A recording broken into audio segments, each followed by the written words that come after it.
Hello, welcome to homework 8, equation of a circle, and this is our last unit for the circle chapter, and we will be done with circles after today.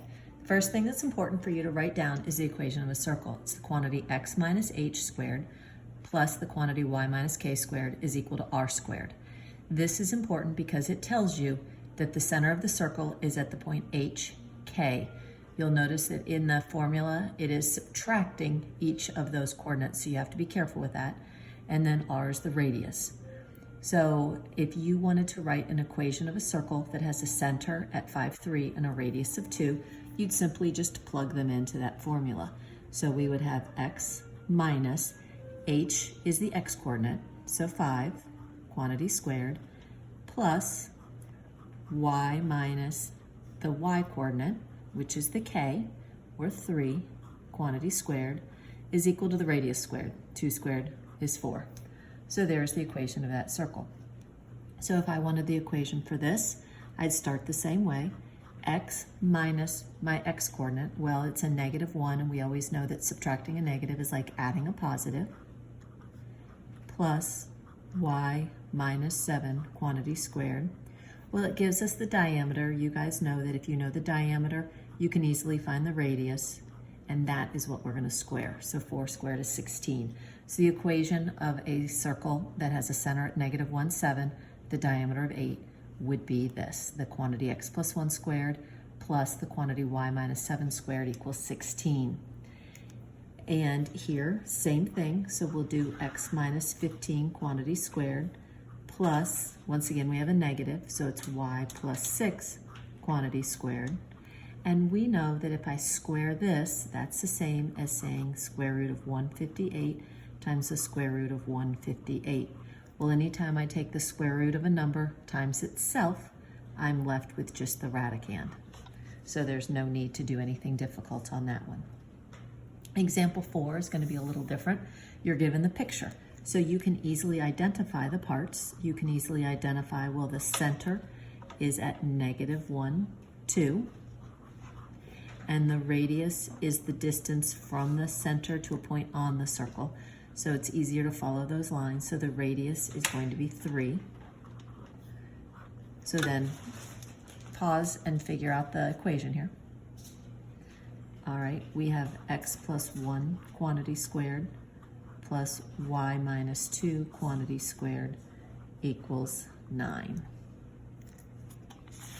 Only 3 more examples. So we know here, we want equation again. We know the center is 9, 10, and a point on the circle is 7, 4. Well, we're not given the radius, but the radius goes from the center to a point on the circle. So we need to figure out the distance from the center to this point. We're going to use the distance formula. If you remember, the distance formula is the square root of the difference of our x's squared plus the difference of our y's squared. And that should be on your formula chart. I don't have my formula chart here, I'm sorry. So we first want to figure out the radius. So the distance, if I look at the difference of my x's, the difference of my x's is 2. So I'm going to have 2 squared plus the difference of my y's. The difference of my y's is 6. So plus 6 squared. So on this one, I don't actually do the square root. I just do the 2 squared plus 6 squared is 40.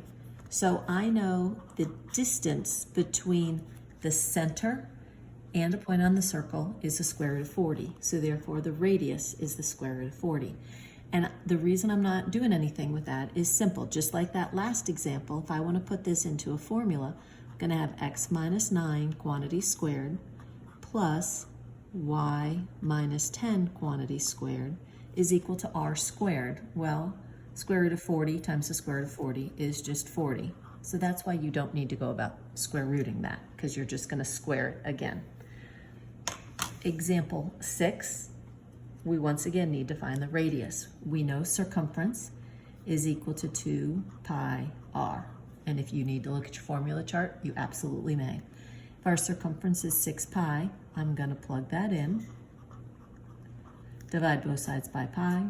divide both sides by 2, and I will have 3 is equal to r.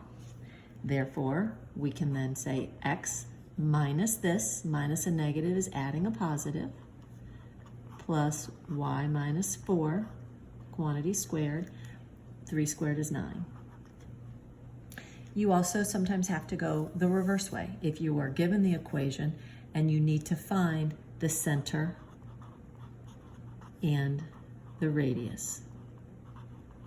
Well, the center, we know that our formula is x minus h, quantity squared, plus y minus k, quantity squared, is equal to r squared. So my x is the opposite of whatever this is here. So my x is negative 10. There is nothing with the y, and nothing is 0. And I can't square root that in my head, so I'll come to my calculator, and I will square root 42.25, and I get 6.5. So my radius is 6.5. So if I was asked for the diameter, I simply multiply that by 2, and the diameter would be 13. Now, that's it for this unit. The one thing when I did a lot of these multiple choice, because I didn't think it would be easy to type in the different equations, so I did it multiple choice. On the problem itself, I could put exponents, but on the answer choices, I couldn't.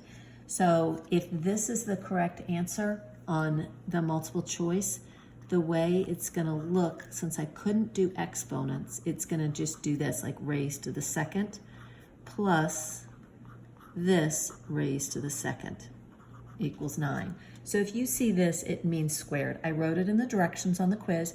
If it bothers you, simply print out the worksheet and you can do all of the problems if you want. You can figure out which ones are on the worksheet and send it to me as a PDF and I can hand grade it.